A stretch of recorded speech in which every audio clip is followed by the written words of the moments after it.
देखिए अब जो है हम अपना जो नेक्स्ट टॉपिक है वो हम स्टार्ट करेंगे लीनियर प्रोग्रामिंग प्रॉब्लम। यदि हम CSIR नेट एग्जाम के पॉइंट ऑफ व्यू से बात करें तो मैक्सिमम LPP से आपके 2 क्वेश्चन पुटअप किए जाते हैं। एक क्वेश्चन आपका सिंगल चॉइस क्वेश्चन से और एक क्वेश्चन आपका मल्टीपल चॉइस क्वेश्चन से।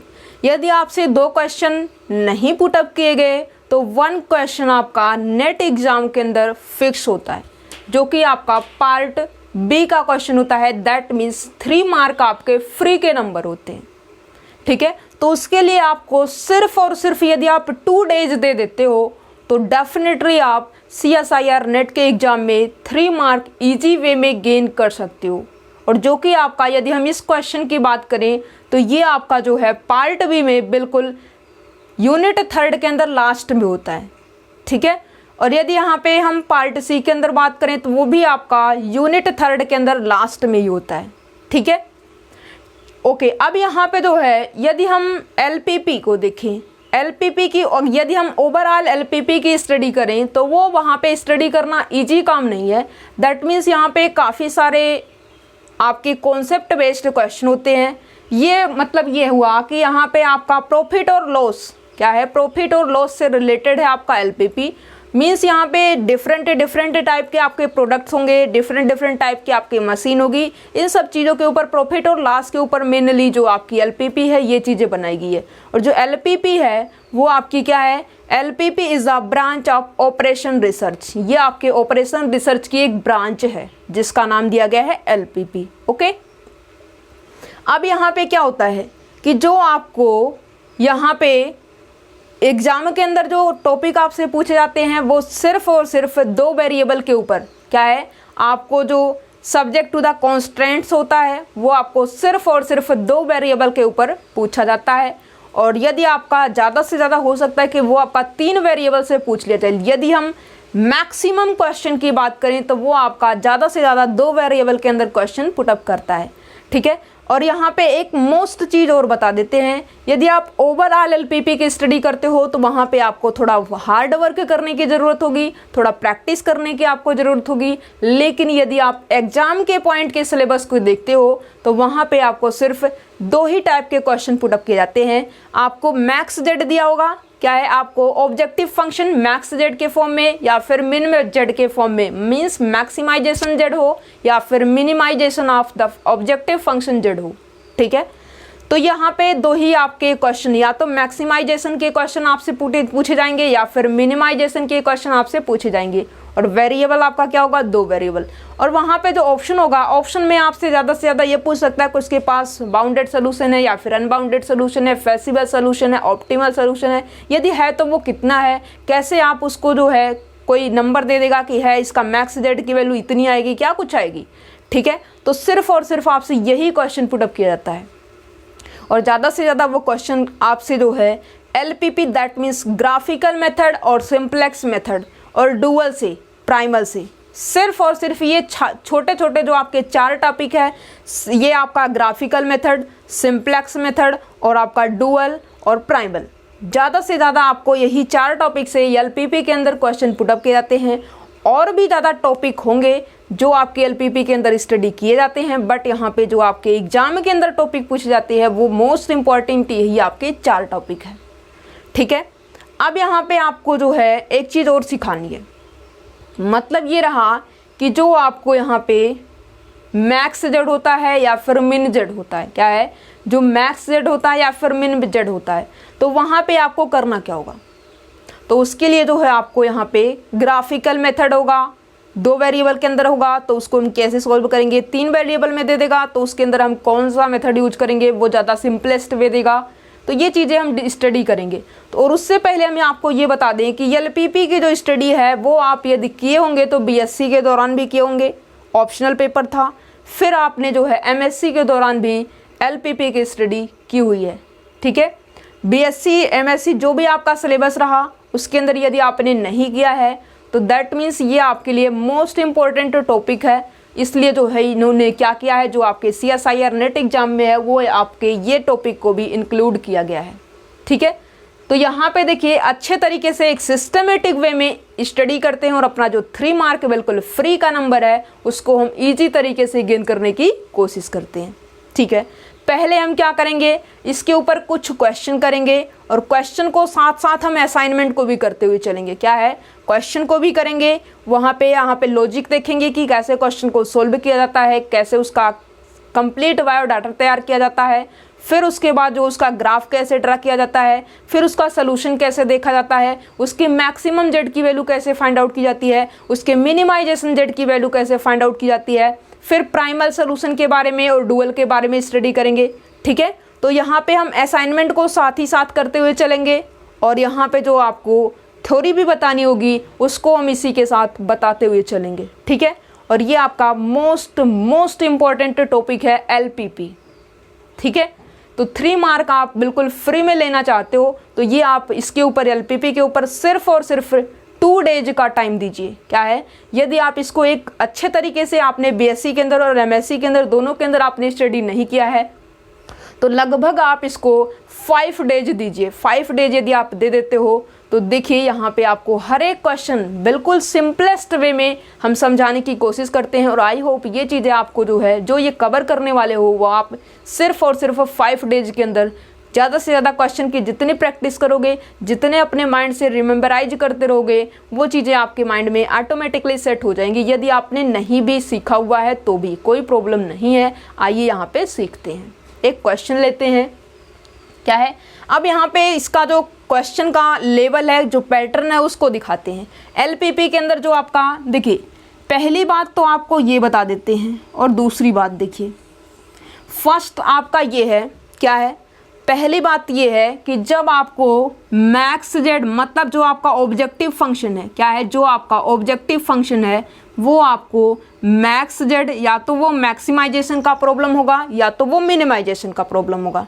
ठीक है, मान लीजिए मैक्स जेड देगा या फिर आपको मिन जेड देगा और मान लेते हैं कि इसके राइट साइड में जो है आपको इन 2 वेरिएबल में, क्या है, इन 2 वेरिएबल में आपको इक्वेशन दी हुई है। ठीक है, दूसरी बात यहाँ पे क्या है, ये आपका क्या कहा जाता है, ये आपका this is called objective function. और यहाँ पे जो दूसरी कंडीशन होती है वो आपकी सब्जेक्ट टू द कॉन्स्टेंट्स होती है। क्या है, सब्जेक्ट टू द कॉन्स्टेंट नहीं होती है, सब्जेक्ट टू द कॉन्स्टेंट्स। तो वो क्या होती है, वो आपकी मान लीजिए कि जो है यहाँ पे 2 वेरिएबल है तो 2 वेरिएबल के अंदर आपको जो है या इन 2 वेरिएबल के अंदर इक्वेशन होगी। क्या है, इन 2 वेरिएबल के अंदर इक्वेशन होगी और वो कंडीशन आपकी ग्रेटर देन इक्वल्स टू की भी हो सकती है, लेस देन इक्वल्स टू की भी हो सकती है, इक्वल्स टू की भी हो सकती है। ठीक है, कुछ भी आप नहीं बोल सकते और जैसा आपको क्वेश्चन के अंदर दिया हुआ होगा उसी के अकॉर्डिंग आप ग्राफ को ड्रा करेंगे। ओके, ये आपका क्या है, पहली बात तो आपका ऑब्जेक्टिव फंक्शन है।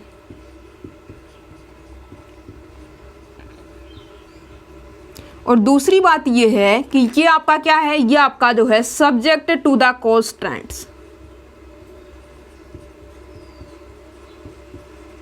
सब्जेक्ट टू द कॉन्स्टेंट्स, ये रहा। आपके 2-3 इक्वेशन भी दिए जा सकते हैं। ठीक है, फिर तीसरी बात ये है कि नॉन नेगेटिव रिस्ट्रिक्शन। क्या है, नॉन नेगेटिव रिस्ट्रिक्शन या फिर नॉन नेगेटिव कंडीशन, वो क्या होती है, यक्स आपका जो वेरिएबल है वो आपका ग्रेटर देन इक्वल्स टू 0। क्या है, वो आपका greater than equals to 0, y greater than equals to 0। मतलब ये है कि कोई फैक्ट्री है या फिर कोई कंपनी है तो वो अपने अंदर क्या करेगी, मान लीजिए कि उस कोई फैक्ट्री है तो उसके अंदर जो है ढेर सारी मशीन है। अब मशीन के ऊपर जब मैन जाएंगे तो वो क्या करेंगे, वो या तो मशीन आपकी खड़ी रहेगी या तो वो वर्क करेगी। मतलब ये होगा कि वो नेगेटिव में तो कभी नहीं जाएगी। इसका मतलब ये है कि वो ऐसा तो नहीं होगा कि उसके ऊपर काम भी ना किया जाए और वो जो है आपका मान लीजिए मशीन बिल्कुल ठीक है और उसके ऊपर कोई पर्सन भी ना जाए, कोई मैन भी उसके ऊपर वर्क करने के लिए ना जाए। ऐसा तो हो नहीं सकता कि वो मशीन जो है आपकी क्या हो जाएगी, नेगेटिव में वर्क करने। मतलब उसके ऊपर जो है खर्चा लगना तो स्टार्ट नहीं होगा। इसका मतलब ये होगा कि वो जो मशीन है या तो आपकी वर्क करेगी या तो वर्क नहीं करेगी। मतलब ये है कि वो नेगेटिव डायरेक्शन में मीन्स नेगेटिव अपोजिट डायरेक्शन में कभी नहीं जा सकती। या तो वो खड़ी रहेगी या तो फिर वो वर्क करेगी। ठीक है, 2 ही पोजीशन लेगी। इसलिए ये कंडीशन डाली गई है नॉन नेगेटिविटी की। क्या है, नॉन नेगेटिविटी की। ओके,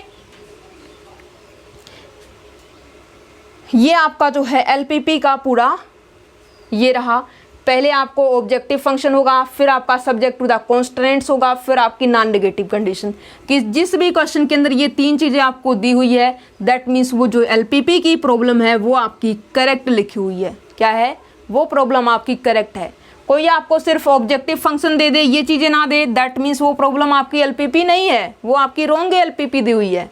ठीक है, लेकिन आपसे जो है ऐसा तो पूछा नहीं जाएगा कि जो है आपको सिर्फ और सिर्फ ऑब्जेक्टिव फंक्शन दे दे, नॉन नेगेटिव कंडीशन, बीच की कंडीशन देना, ऐसा तो पॉसिबल नहीं होगा, क्योंकि आपका पेपर कैसा ऑब्जेक्टिव। तो श्योर है कि आपसे जब वो कुछ पूछने की कोशिश करेगा, आपको जो है मीनिंगलेस तो क्वेश्चन देने वाला नहीं। इसलिए जो है आपको हर बार ये सोचते रहना है कि उसको कैसे सोल्व करना है, और हर बार आपको क्या देगा? ऑब्जेक्टिव फंक्शन देगा, सब्जेक्ट टू द कॉन्स्टेंट देगा और नॉन नेगेटिव कंडीशन देगी।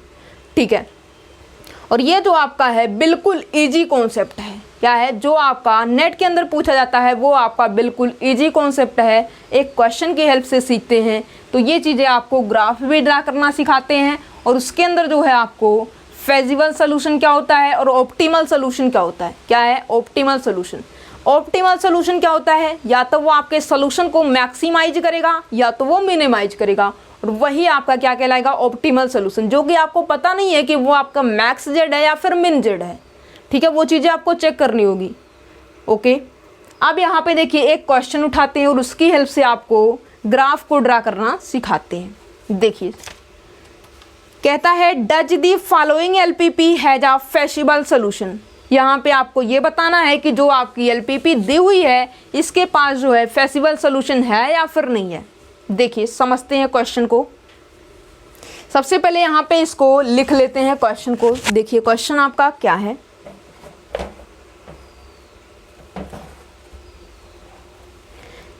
Max Z is equals to x plus y.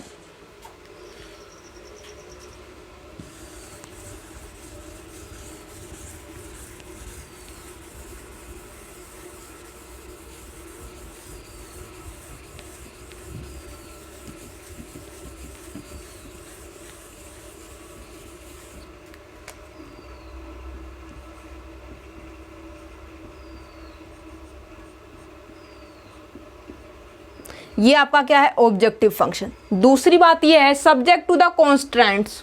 ये क्या है आपका? ये जो आपका सब्जेक्ट टू द कॉन्स्ट्रेंट है ये आपका x plus y less than equals to 1 है। Subject to the constraints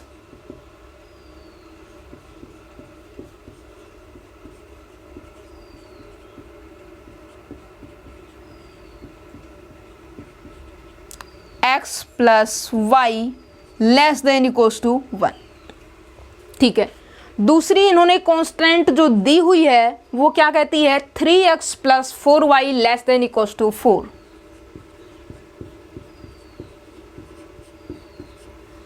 three x plus 4y less than equals to 4 and non negative condition. जो आपकी नॉन नेगेटिव कंडीशन है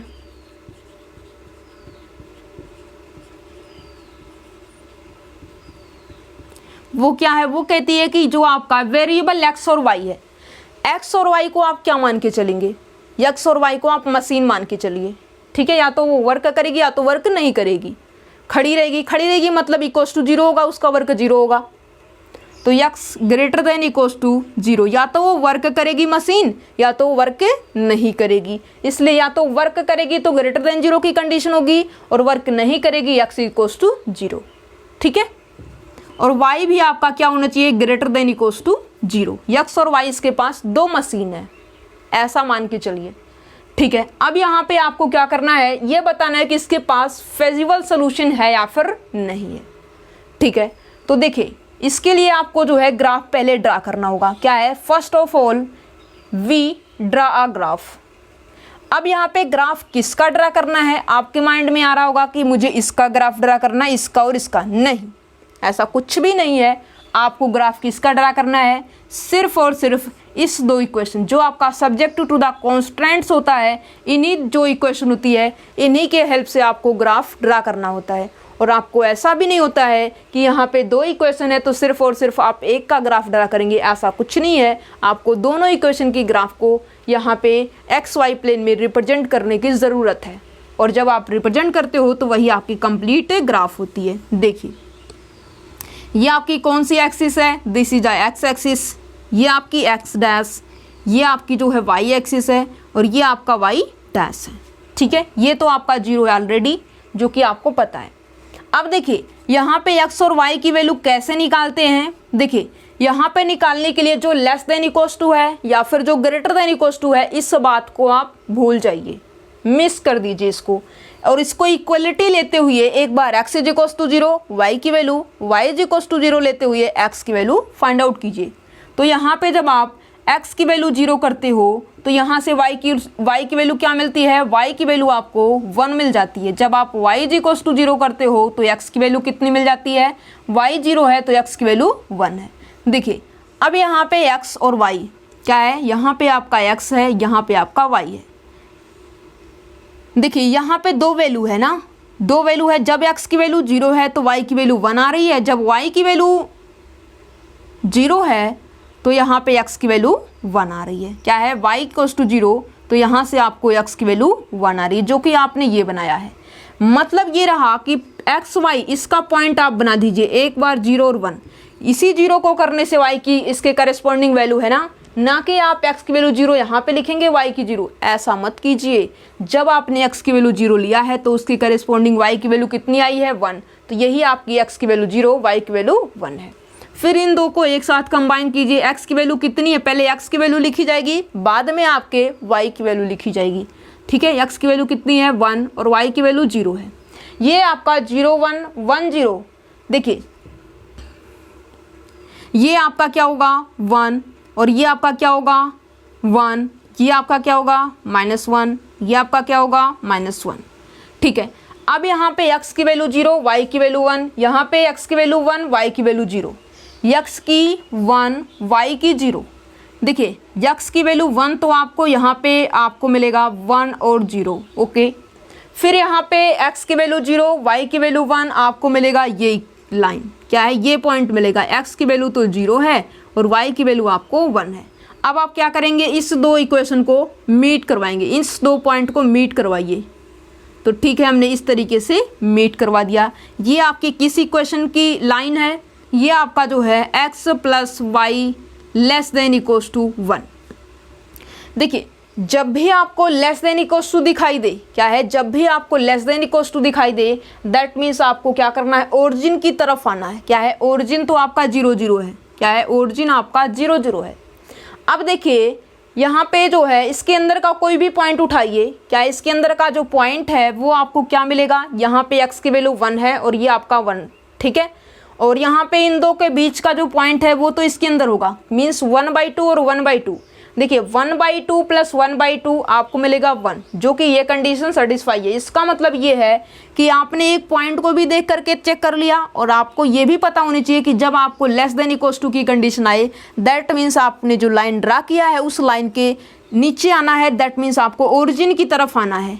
तो मीन्स आपका ये पोर्शन होगा, क्या है, ये पोर्शन आपका पोर्शन होगा। आगे देखिए इस इक्वेशन पे आइए, यहाँ पे आपको जो है x इज इक्वल्स टू 0 करने की ज़रूरत है और उसके करिस्पॉन्डिंग आपको y की वैल्यू कितनी मिलेगी, 4y is equals to 4, y is equals to 1। ठीक है, तो यहाँ पे आपको कौन सा पॉइंट मिला है, 0 और 1। ठीक है, फिर यहाँ पे आइए y इज इक्वल्स टू 0 कीजिए और x की वैल्यू आपको कितनी मिलेगी, 4/3। 4/3 इसका मतलब जो है 1.3 1 जा 3 और 1 4 आपको 10 मिलेगा, 3 समथिंग दैट जो भी मिलेगा। x की वैल्यू आपको यहाँ से कितनी मिल रही है, 1.3 और ये आपको जो है 0।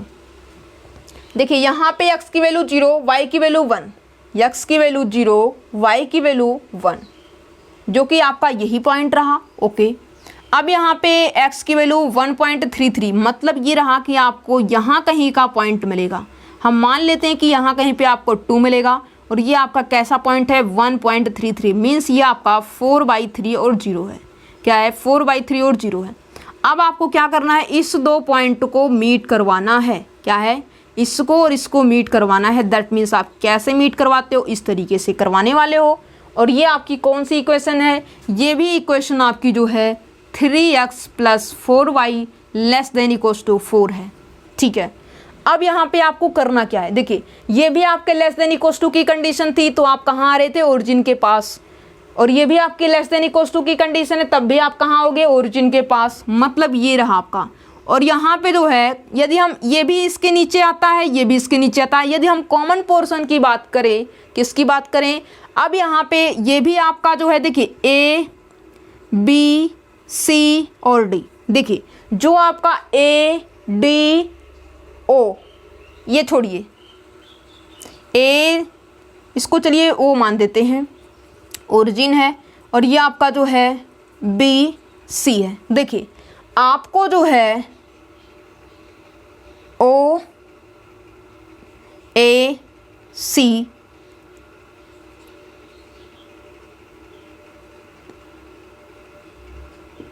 देखिए ये आपका जो है दो एरिया है, क्या है आपका जो एरिया है, एक तो एरिया आपका ओ ए सी, मतलब ये कंप्लीट एरिया है, मीन्स ये पूरा कंप्लीट पोर्शन है। फिर यहाँ पे ओ ए बी, अब यहाँ पे दोनों के अंदर कॉमन की बात करें तो ये आपका किसके किस के रूप में ब्रेक हो सकता है, तो ये आपका जो है इन दोनों के बीच में यदि हम इंटरसेक्शन कॉमन पोर्शन की बात करें तो कौन सा पोर्शन कॉमन होगा, जो आपका ओ ए बी है ये तो कॉमन पोर्शन होगा, किसके अंदर, ए सी ओ, इसके अंदर जो कॉमन पोर्शन है वो आपका ए ओ बी है। क्या है, कॉमन पोर्शन आपका कैसा है, कॉमन पोर्शन आपका ओ ए बी है। ठीक है, अब यहाँ पे बी का जो पॉइंट है वो 1 0 है, और यहाँ पे ए का पॉइंट कैसा है, 0 और 1 है, और 0 का पॉइंट कैसा है, 0 0 है। ठीक है, अब यहाँ पे आपको क्या करना है, कहता है कि आपको जो है इसका फेजिबल सोल्यूशन, क्या है फेजिबल सोल्यूशन। अब यहाँ पे पहले इसका सोल्यूशन तो देख लीजिए, क्या है पहले इसका सोल्यूशन तो देख लीजिए। कॉमन पोर्शन तो आपको मिल चुका है, ये आपका कॉमन पोर्शन नहीं है। पोर्शन आपका कैसा है, ये पोर्शन आपका कॉमन पोर्शन है, क्या है, this portion is our portion. ठीक है, ये आपका कॉमन पोर्शन है तो ये भी, बट ये कॉमन तो नहीं है, इसलिए ये आपको नहीं मिलेगा। अब यहाँ पे देखिए एक साइड आप लिखिए मैक्स जेड मतलब ऑब्जेक्टिव फंक्शन, और यहाँ पे आपको जो है एक तरफ पॉइंट पहले लिखिए और एक तरफ आप मैक्स जेड, मैक्सिमम जेड की वैल्यू आपको देखनी है, और ये किसके इक्वल है, एक्स प्लस वाई के इक्वल है। ओके, अब यहाँ पे आपको जो कॉमन पोर्शन मिला उसके पॉइंटों को देखिए।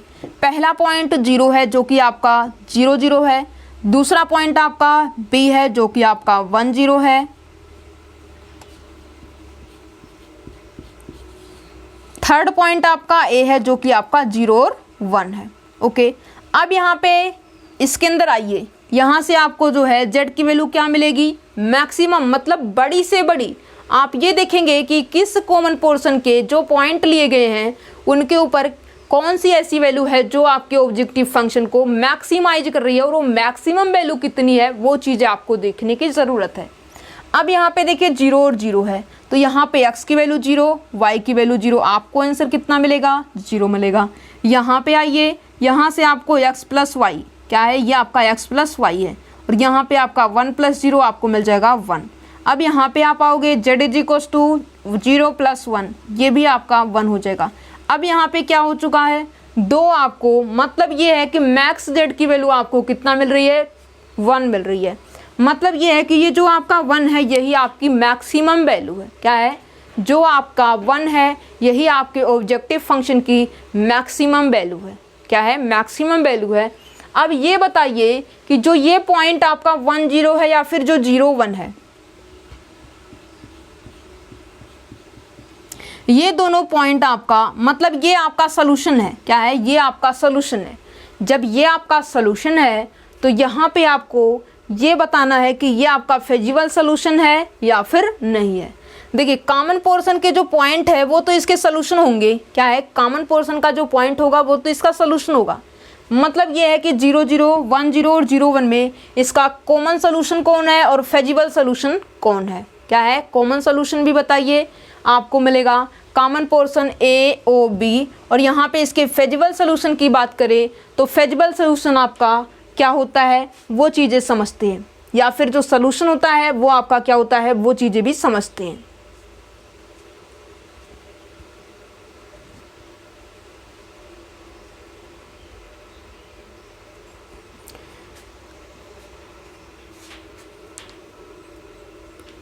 देखिए किसी भी ऑब्जेक्टिव फंक्शन का जो सोल्यूशन होता है उसका मतलब समझते हैं। ऑब्जेक्टिव फंक्शन के सोल्यूशन का मतलब ये होता है कि जो आपके ऑब्जेक्टिव फंक्शन का सोल्यूशन होगा वो आपके सब्जेक्ट टू द कॉन्स्ट्रेंट को सेटिस्फाई करेगा। क्या है? जो आपके ऑब्जेक्टिव फंक्शन का सोल्यूशन होगा वो आपके सब्जेक्ट टू द कॉन्स्ट्रेंट को सेटिस्फाई करेगा। ठीक है, अब कोई हमसे ये कहे कि आपको फेजिबल सोल्यूशन बताना है तो आप क्या बोलेंगे? आप ये बोलेंगे कि वो सोल्यूशन आपका फेजिबल सोल्यूशन कहलाएगा जब वो आपके सब्जेक्ट टू द कॉन्स्ट्रेंट को सेटिस्फाई करे और साथ ही साथ नॉन नेगेटिव कंडीशन को भी सेटिस्फाई कर दे, तो वो सोल्यूशन आपका कैसा कहलाता है? This solution is called feasible solution.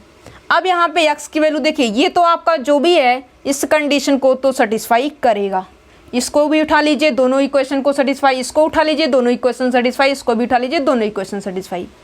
दूसरी बात मतलब ये है कि 0 0 1 0 और 0 1 आपका सोल्यूशन है। दूसरी बात आइए, दूसरी बात ये है कि आपका जो है फेजिबल सोल्यूशन, यहाँ पे देखिए x की वैल्यू आपकी ग्रेटर देन या फिर इक्वल टू 0 होनी चाहिए। 0 है मतलब ये सोल्यूशन आपका कैसा सोल्यूशन है? This is also a feasible solution. ये आपका जो सोल्यूशन है 0 0 1 0 0 1 ये आपका कैसा सोल्यूशन है? ये आपका फेजिबल सोल्यूशन भी है और सोल्यूशन भी है।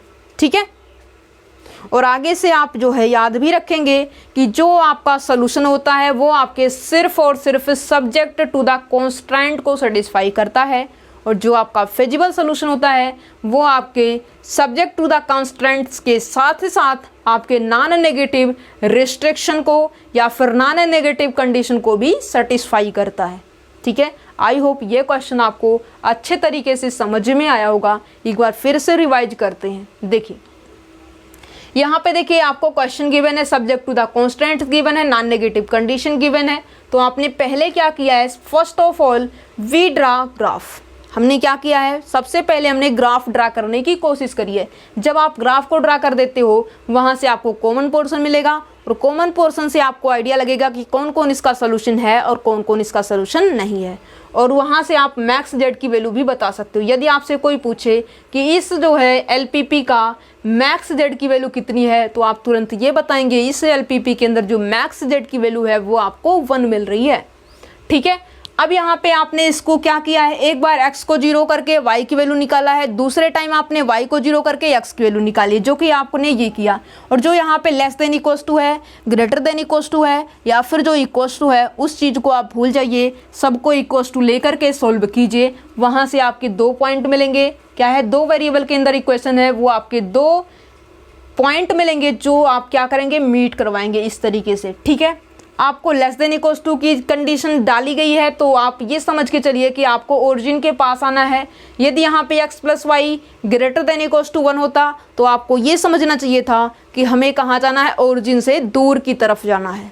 ठीक है, बट ये है क्या? लेस देन इक्वल टू, जो कि आपको ओरिजिन के पास आना है। ये भी इक्वेशन सब्जेक्ट टू द जो कॉन्स्टेंट्स थी वो भी आपकी लेस देन इक्वल टू थी, वो आप ये भी कह रही है कि आप ओरिजिन के पास जाइए। मीन्स कॉमन पोर्शन आपको सिर्फ इतना पोर्शन मिल चुका है। ये ट्राइंगल आपकी कॉमन पोर्शन का वर्क कर रही है AOB।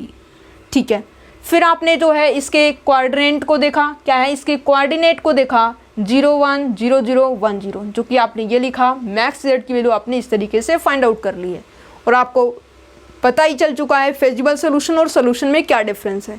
सोल्यूशन आपके सिर्फ और सिर्फ सब्जेक्ट टू द कॉन्स्टेंट को भी सेटिस्फाई करती है, और जो आपके फेजिबल सोल्यूशन होती है वो आपके सब्जेक्ट टू द कॉन्स्टेंट के साथ साथ आपके नॉन नेगेटिव कंडीशन को भी सेटिस्फाई करती है। एक चीज़ मोस्ट इम्पॉर्टेंट है, उसको भी डिस्कस करते हैं। देखिए जब आपको क्या है, जब आपको एलपीपी 2 वेरिएबल में दी हुई होगी। क्या है? जब आपको LPP when LPP are given in the 2 variable then we solve by graphical method। क्या है? then we solve by graphical method। and when the LPP given in 3 variable then it can be easily solved by simplex method। जब आपको LPP की problem 2 variable के अंदर दी हुई होगी तो जो सॉल्व करने का सिंपलेस्ट मेथड होगा वो आपका ग्राफिकल मेथड होगा, और जो आपके LPP के प्रॉब्लम है